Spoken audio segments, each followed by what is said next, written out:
ध्यान में कितनी प्रगति की, आप क्या बने, यही सहयोग में सवाल पूछा जाता है।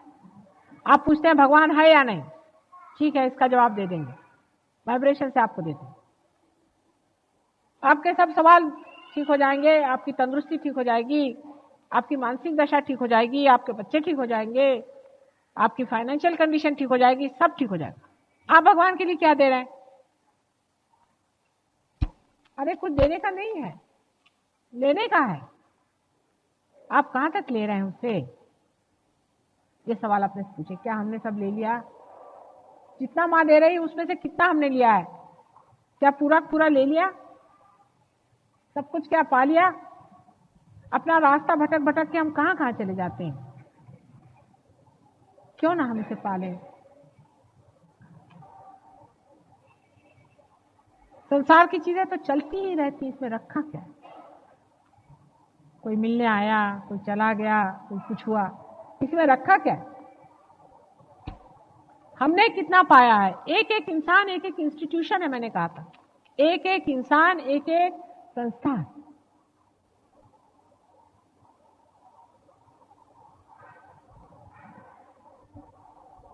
हमारे यहाँ पाटिल आते हैं, आप जानते हैं, एक छोटे से गांव से आते हैं, तालवा नाम का गांव है,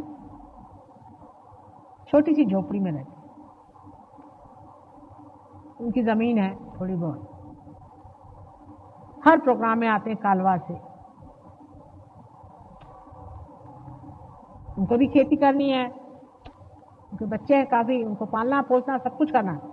हर प्रोग्राम में आते हैं। अपने घर में उन्होंने लगा के रखा है कि सहयोग, माता जी निर्मला देवी का सहयोग।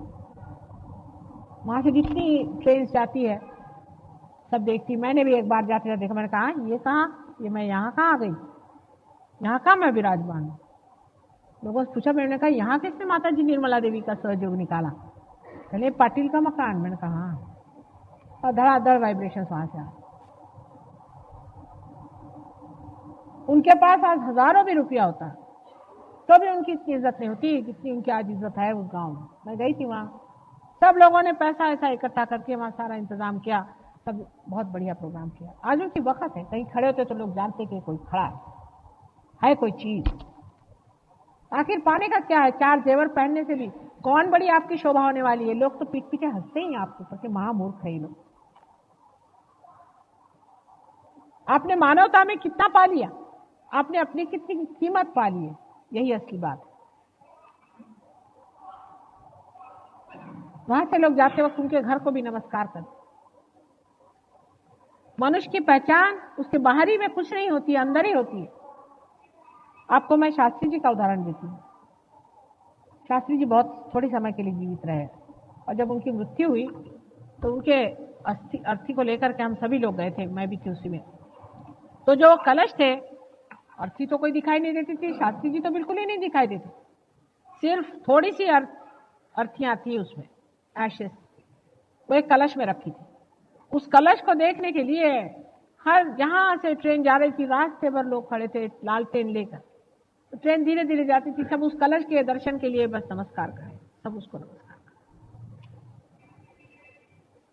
और जब वो अर्थियां समर्पित हो गई गंगा जी में, उसके बाद वो सब पहले में वो कलश गए कहां, पता नहीं कहां पड़े थे। वो खोजने से भी नहीं मिले, पता नहीं कहां पड़े गए। लोगों को जान दो, हटा, कहीं चले गए होंगे, किसी ने चुराए भी नहीं। तो एक बैलगाड़ी थी, उसके नीचे में पड़े, वहां से उठा के। मैंने कहा देखो, इन कलशों को ही अभी तक नमस्कार करते आए। वहां से ट्रेन धीरे धीरे धीरे चलती आई, हजारों मील से लोग आकर के उस कलश के दर्शन करें, और उस कलश में से फिर दूसरे वो एशेस ही थे ना, वो जैसे विसर्जित हो गए तो वो उस कलश को किसी ने पूछा भी नहीं, किसी काम का भी नहीं, कोई अर्थ ही नहीं रहा उसमें, एकदम यूजलेस चीज, उसकी कोई कीमत ही नहीं रही। किसी ने उसको सजाया भी नहीं, संवारा भी नहीं, देखा भी नहीं, वहां नीचे में फेंक दी, बैलगाड़ी के नीचे में, वो कहीं दबदुबा जाते, खत्म हो जाते।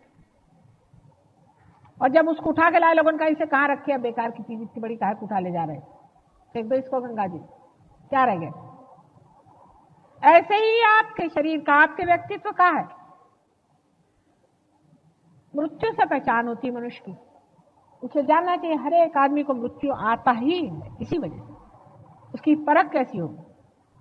उसके परख के लिए मृत्यु आती है।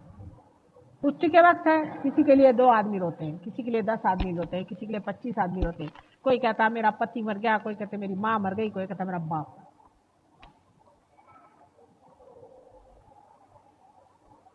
लेकिन कोई कोई लोग ऐसे होते हैं कि जब मर जाते हैं तो जहां उनकी अर्थियां गड़ती हैं वहां से सुगंध की लहरें बहती रहती। उसके पास से आप गुजर जाओ तो कहते हाँ किसके पास आ गए। मैं कश्मीर में गई थी, आश्चर्य की बात है, तो हमारी मोटर चली जा रही थी। मैंने कहा रोको रोको रोको रोको, यहाँ किसकी समाधि? चले समाधि नहीं है, मोहम्मद साहब का एक बाल रखा हुआ है यहाँ पे, इसको एक बाल कहते हैं। उसी को मैंने नमस्कार किया।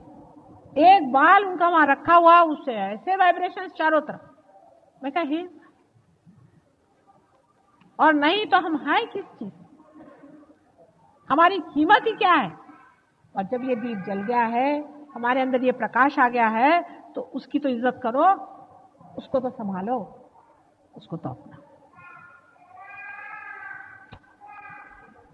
ये सोचने समझने की बात यही है।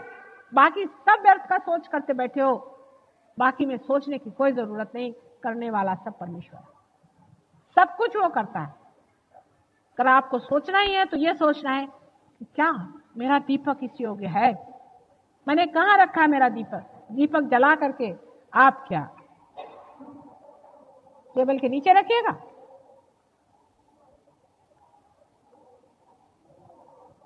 ये कौन सा तरीका? इसका मापदंड अपने और ले लेना चाहिए। इसको सोच लेना चाहिए कि हमने अपनी मानवता कहां तक जगाई, उसको कितना हमने मैनिफेस्ट किया है, कितना हमारे मानवता का प्रकाश फैला है। दुनिया क्या कहती है हमारे लिए?